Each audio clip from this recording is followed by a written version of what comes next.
This was one of the more difficult dishes for me to get right at first. No matter what I did, it just looked funny. It didn't look right and the whole thing was slightly annoying, so I named it after me. Where Rogan Josh gets its actual name from is, however, quite unclear. Some say it means boiled mutton in butter, and other sources tell you it means red juice.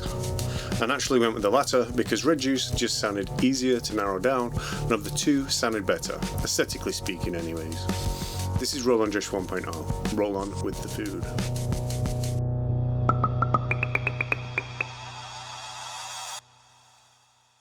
So this is what I meant about going with red juice. I went to the supermarket and basically just put loads of red stuff in the basket and decided to make a harissa with red bell peppers, chilies, sun-dried tomatoes, extra virgin olive oil and red wine vinegar.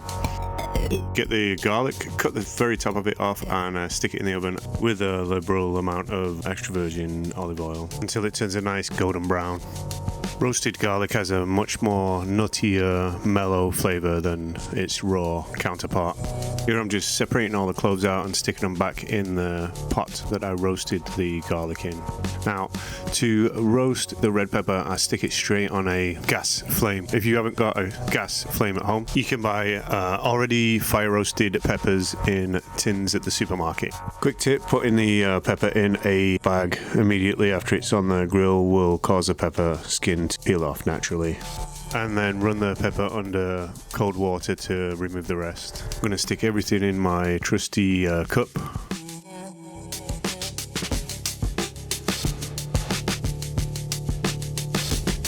And de-seed the fire roasted pepper. These fire roasted peppers really add a nice sweetness to the dish that we're not getting from very many other places. We want to be getting natural sugars out of the sun-dried tomatoes and the peppers. These natural sugars will balance the spiciness of the dish, get it all blended up to a nice paste, nice and smooth. Then you could put this in an airtight container and keep it in the fridge for up to 6 weeks. The oil and vinegar should preserve it, but you could spread it on freshly toasted French bread or throw it in a pasta sauce. There's many different applications. So I suppose this is a good time to talk about master gravies. A lot of English Indian restaurants do use what's called a master gravy. I wanted to steer away from that with all of the Indian food that I've been making on the channel. I feel like using a master gravy inherently is going to make every dish taste the same.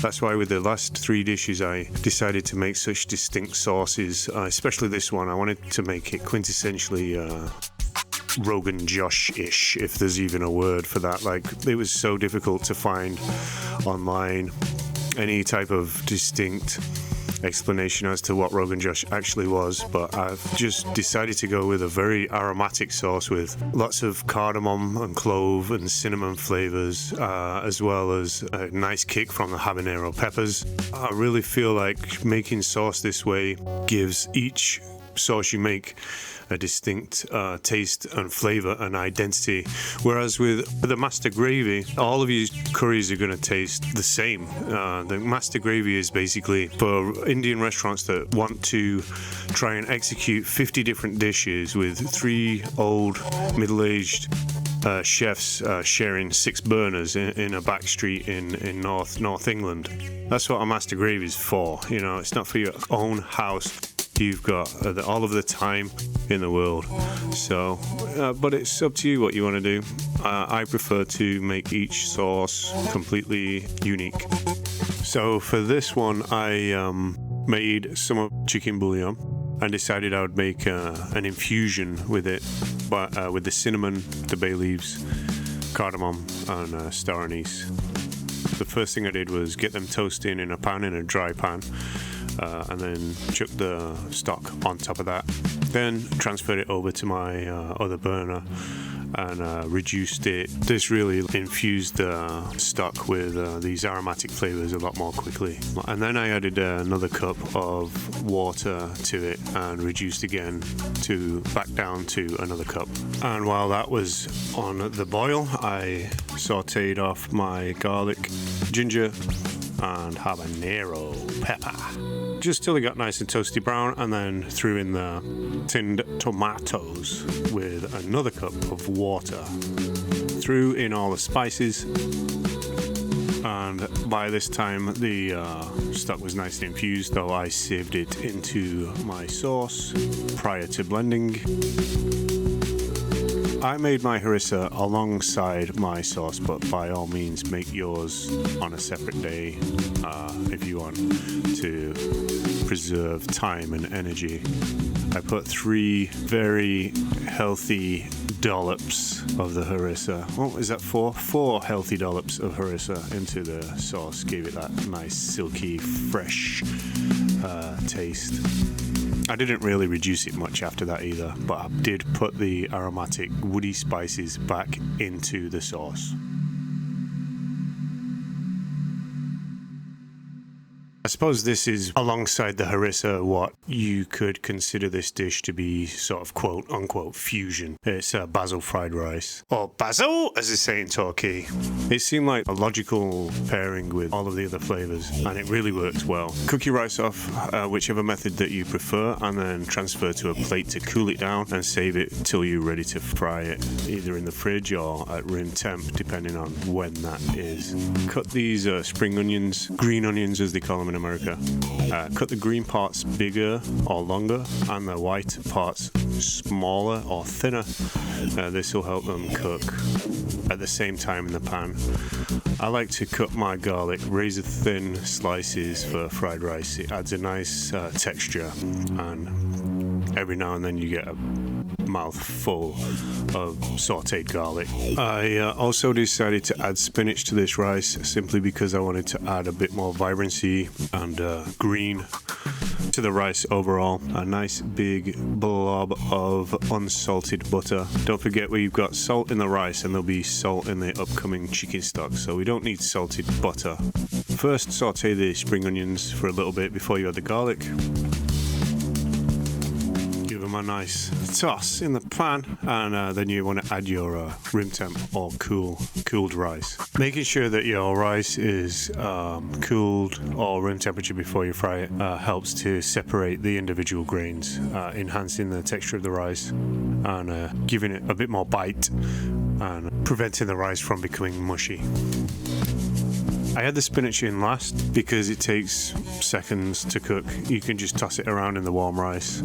And same with the egg. I'm going to throw this in towards the very end because it doesn't take long to cook, and you want to cook the egg slower than the rest of the ingredients anyways, because even though it's not the most prominent element of the rice, it's still nice to have it not be tough or rubbery.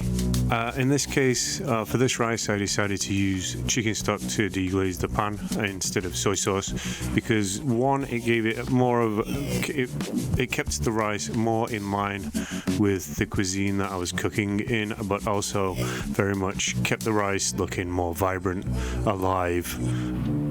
Again, with fresh herbs like basil, cut them at the very, very end of whatever you're putting them in and throw it in very last minute. Basil, parsley, cilantro, anything like that. If you cook these herbs, you're going to take all of the flavor out of them. It's not like rosemary or thyme, which you should cook for longer. Just the greener it is, the less you should cook it. Really quick section on this raita. I found this to be the perfect accompaniment for this dish. I needed to find some fat and acidity from somewhere, so this seemed perfect, and it goes really well with the lamb, especially the fresh mint. I like to use full fat natural yogurt, and you can use any type of vinegar you want. The main thing is you're adding some acidity, some fat, and some freshness to the dish. It's really simple to make, and you can make it earlier in the day or right before you go to serve the dish. But bear in mind that the longer the mint sits in there, the more mintier it's going to be. This is basically a standard kofta recipe. I used a already pre-mixed shish kebab spice mix that I bought from a local Middle Eastern grocery store. Again, this is for ease of use and logistics. A link will be in the description for the spice mix itself.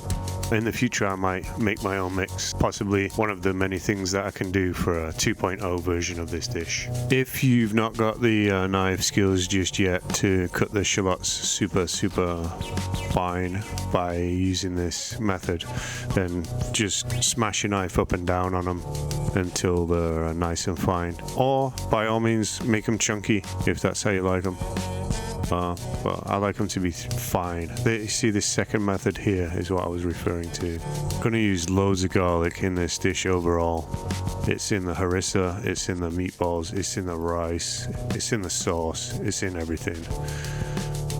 Your breath is going to stink in a good way. But yeah, same with this. Chop the garlic fine by using the old chockety chop. I don't even know technique. If you can't be bothered finding the individual herbs and spices for the shish kebab mix, or buying the shish kebab mix itself, just double the cumin. They're going to taste just fine with garlic, shallots, cumin, salt, pepper, and freshly chopped cilantro. I just like this particular shawarma or shish kebab mix because the place that I buy it from, they use it in their gyro, or their, as they call them in England, doner kebabs. So I like that taste, so that's what I like to use. Get everything all mixed up nicely, thoroughly mixed together. You don't want little pockets of condensed spice, so make sure it's evenly distributed. And then I decided for this time round to go with one big, massive meatball. It just seemed more aesthetically pleasing, but better vessel for the cheese and for the overall texture of the dish as well.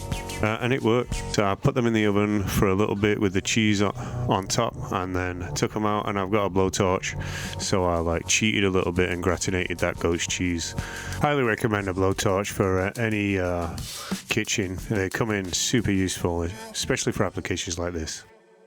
Hey Lambo Italiano, Rocco, Loco. What do you mean it's funny? Like funny like haha? Like funny like I amuse you? Huh, punk? I interrupt this program to ask you to like and subscribe to the channel. Like the video if you like the video, subscribe to the channel if you want to see more and know when I'm on, and smash that notification button like I smashed this squash. This was how the first attempt came out, and I wasn't really pleased with it. I didn't like the brown rice or the amount of meatballs, so that's what I meant by it looking funny and taking a few attempts to get right.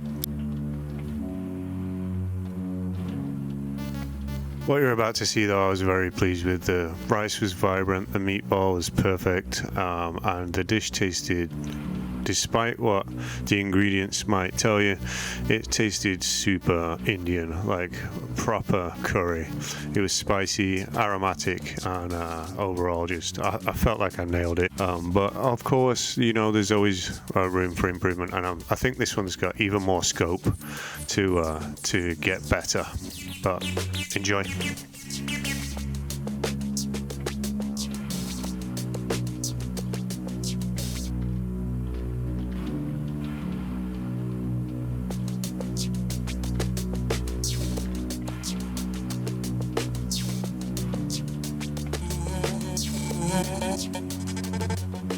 You are under no obligation to be the same person you was 5 minutes ago. You're under no obligation to make the same dish you made 5 minutes ago, or a week ago, or whatever. You get the point.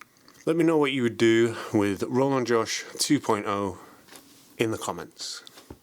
Thanks for watching this. I'll see you next time.